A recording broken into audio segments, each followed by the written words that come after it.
গরম ভাতের সঙ্গে এটা এমনই একটা পদ যা একবার খেলে এর স্বাদ অনেকক্ষণ মনে থেকে যায়। নমস্কার বন্ধুরা, আমি সম্পাস রান্নাবান্নাতে আপনাদের সবাইকে স্বাগতম। আজকে শেয়ার করব খাঁটি বাঙালির স্বাদের চিংড়ি ভাপা। কোনো ঝামেলা ছাড়াই কম উপকরণে কম মশলায় ঝটপট বানিয়ে নেওয়া যায়, খেতেও দুর্দান্ত। আর বন্ধুরা, আপনি যদি আমার চ্যানেলটি এখনও সাবস্ক্রাইব না করে থাকেন কিংবা আমার চ্যানেলে যদি আপনি নতুন হয়ে থাকেন, তাহলে প্লিজ বন্ধুরা ভিডিওটা একটা লাইক করে চ্যানেলটি সাবস্ক্রাইব করে পাশে বেল আইকনটি ক্লিক করতে ভুলবেন না যেন। যখনই আমি নতুন রেসিপি আপলোড করব তার নোটিফিকেশান যেন সবার আগে আপনার কাছেই পৌঁছে যায়। তাহলে আর দেরি না করে চলুন এবার রেসিপিটা শুরু করা যাক। চিংড়ি ভাপা বানানোর জন্য প্রথমে এখানে ফ্রাইং প্যানে আমি সাদা তেল গরম করে নিয়েছি। তেলটা গরম হয়ে গেছে, গ্যাসটাকে আমি একদম কম করে রেখেছি। আর বন্ধুরা, এখানে আমি কয়েকটা চিংড়ি মাছ নিয়েছি। মাছগুলোকে আগে থেকেই ধুয়ে নুন হলুদ লাগিয়ে 10 মিনিট রেখে দিয়েছিলাম। এবার মাছগুলোকে আমি হালকা করে ভেজে নেব। সাধারণত চিংড়ি ভাপা কাঁচা মাছ দিয়েই করা হয়, আমিও করেছি এর আগে। তবে আজকের রেসিপিটা একটু হালকা করেই ভাজবো, খুব বেশি ভাজবো না, হালকা করেই এপিট ওপিট করে ভেজে নেব। তবে বন্ধুরা, আপনারা চাইলে কাঁচা মাছ দিয়ে করতেই পারেন, কিন্তু কাঁচা মাছ দিয়ে করলেও যেরকম ভালো খেতে হয়, এটা দিয়েও করলে কিন্তু এরকম হালকা করে ভেজে করলেও এর স্বাদটা কিন্তু অপূর্ব হয় খেতে। আমিও করেছি, ভীষণই ভালো হয়েছিল খেতে, তাই আজকে আপনাদের সঙ্গে শেয়ার করছি। আপনারা সঙ্গে থাকুন, দেখতে থাকুন। খুব বেশি মশলা লাগে না, পেঁয়াজ রসুন আদা কোনো কিছুর ঝামেলাই নেই। কম মশলা দিয়ে এটা ঝটপট বানিয়ে নেওয়া যায়। আমি শুধুমাত্র এপিট ওপিট করে হালকা করে একটু তেলের সাথে নাড়াচাড়া করে নিচ্ছি, যাতে টেস্টটাও বেশ ভালো হয়। তো দেখুন, আমি হালকা করে ভেজে নিয়েছি, একটা প্লেটের মধ্যে তুলে নিলাম। এবার অন্যদিকে একটা টিফিন বক্স নিয়েছি। এরপর এখানে আমি পোস্ত আর একটা কাঁচা লঙ্কা একসাথে বেটে রেখেছিলাম, সেটা দিয়ে দিলাম। এর আগেও আমি চিংড়ির বিভিন্ন রকমের রেসিপি আমার চ্যানেলে আমি শেয়ার করেছি, তো আপনারা চাইলে কাঁচা মাছ দিয়ে করতে পারেন বন্ধুরা, আবারও বলছি। তো এভাবেও বানিয়ে দেখতে পারেন একবার। এরপর 1.5 চামচ পরিমাণ সর্ষে বাটা দিলাম, মানে সাদা সর্ষে, কালারটা খুব সুন্দর হবে। আর দুর্দান্ত খেতে হয়েছিল বন্ধুরা, গরম ভাতের সাথে আর কিছুই লাগে না। এই রেসিপিটা থাকলে এটা দিয়েই পুরো ভাত খাওয়া হয়ে যায়।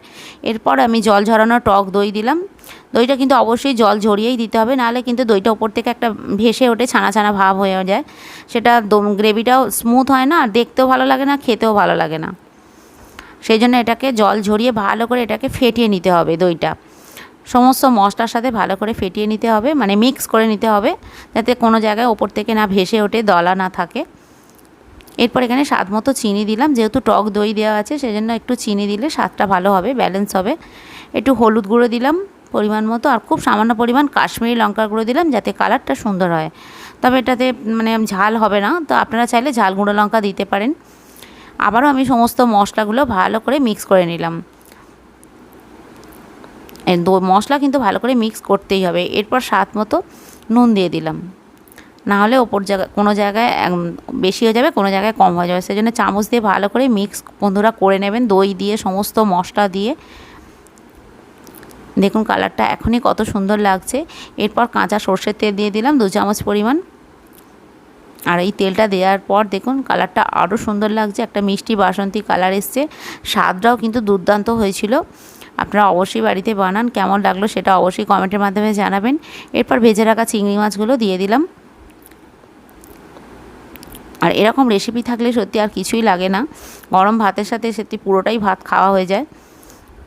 আর আপনি যদি আমার চ্যানেলে নতুন হয়ে থাকেন বন্ধুরা, প্লিজ বন্ধুরা চ্যানেলটি সাবস্ক্রাইব করে পাশে বেল আইকনটি ক্লিক করে দেবেন। যখনই আমি নতুন কোনো রেসিপির আপলোড করব তার নোটিফিকেশান যেন সবার আগে আপনার কাছেই পৌঁছে যায়। সব চিংড়ি মাছগুলো দিয়ে মশলাটা একটু ওপর থেকে একটু চিংড়ি মাছগুলোকে ডুবিয়ে ডুবিয়ে দিলাম, যাতে চিংড়ি মাছটা ফুটবে, ভেতর থেকে কুক হয়ে যাবে, সেদ্ধও হয়ে যাবে, কাঁচা যেন না থাকে। আর মশলাটাও ফুটবে, ভালো লাগবে খেতে। তো আপনারা যেরকম গ্রেভি খাবেন সেরকম জল দেবেন। আমি আর আলাদা করে এর মধ্যে জল দিলাম না।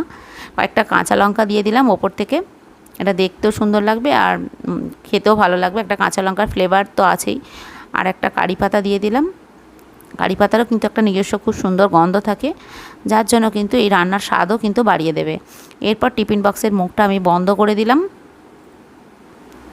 এবার অন্যদিকে আমি কড়াতে জল আগে থেকেই গরম করতে দিয়ে দিয়েছি। জলটা দেখুন বেশ ভালো মতো গরম হয়ে গেছে। এই জলের মধ্যে সামান্য একটু নুন দিয়ে দিলাম। আর প্রথমে হাই হিটে এটাকে আমি 5 মিনিট ভাপাতে দেবো। টিফিন বক্সটা বসিয়ে দিলাম, এমনভাবে জলটা দিতে হবে মানে পরিমাণে, যাতে টিফিন বক্সের ভেতরে যেন জলটা না ঢুকে যায়, তাহলে কিন্তু রান্নাটাই নষ্ট হয়ে যাবে। তো জলটা সেরকম বুঝেই দিতে হবে। আমি প্রথমে 5 মিনিট হাই হিটে দেবো, তারপর 10 মিনিট লো আঁচে এটাকে ভাপাতে দেবো। টোটাল 15 মিনিট এটা আমার টাইম লাগবে। তো এখন ফুটছে টকবক করে। 15 মিনিট পর আমি আপনাদের খুলে দেখাবো ঠান্ডা হয়ে যাওয়ার পর। তো 15 মিনিট হয়ে গেছে বন্ধুরা, এটা ভাপানো হয়ে গেছে। এরপর আমি গ্যাসটাকে অফ করে দিলাম। ঠান্ডা হয়ে গেলে আমি আপনাদের দেখাচ্ছি খুলে কেমন দেখতে হয়েছে।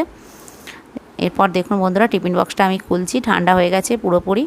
দেখুন কত সুন্দর দেখতে লাগছে, আর কালারটাও কিন্তু খুবই সুন্দর হয়েছে, খেতেও কিন্তু দুর্দান্ত। আপনারা অবশ্যই বাড়িতে বানান। রেসিপিটা কেমন লাগলো বন্ধুরা আপনারা কমেন্টের মাধ্যমে জানাবেন। আর রেসিপিটা যদি ভালো লেগে থাকে তাহলে ভিডিওটা একটা লাইক করে চ্যানেলটি সাবস্ক্রাইব করার জন্য অনুরোধ রইল। আজ এই পর্যন্তই, দেখা হচ্ছে আর একটি নতুন রেসিপি নিয়ে। আপনারা ভালো থাকুন, সুস্থ থাকুন আর দেখতে থাকুন সম্পাস রান্নাবান্না। নমস্কার।